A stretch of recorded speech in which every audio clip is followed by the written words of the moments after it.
ஒரு ஆண் கட்டாயம் வேலைக்கு போயே ஆகணுமா?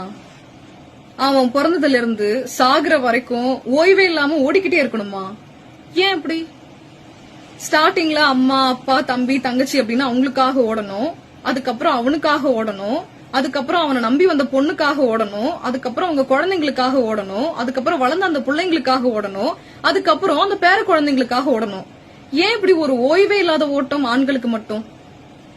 அவங்களும் இப்படி நினைப்பாங்கல்ல, நம்மள யாராவது பாத்துக்க மாட்டாங்களா, நம்மள யாராவது அன்பா நீ இரு நான் உன்னை பாத்துக்கிறேன், நான் அதெல்லாம் பண்ணிக்கிறேன் அப்படின்னு யாராவது சொல்ல மாட்டாங்களா அப்படின்னு அவங்களுக்கும் நினைக்க தோணும்ல.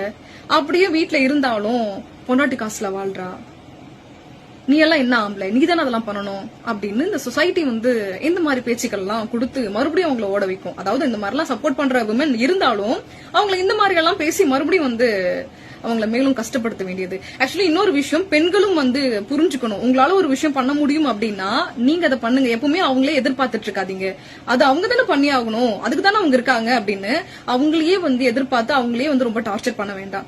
சோ அவங்க எவ்வளவு விஷயங்களை ஃபேஸ் பண்றாங்க அப்படின்றது அவங்களுக்கு மட்டும்தான் தெரியும். ஓகேவா? அதனால வீட்டுல இருக்க பெண்கள் நீங்களும் அதை புரிஞ்சுக்கோங்க. ஆனா உண்மையா சொல்றேன், ஆண்கள் ரொம்ப பாவங்க.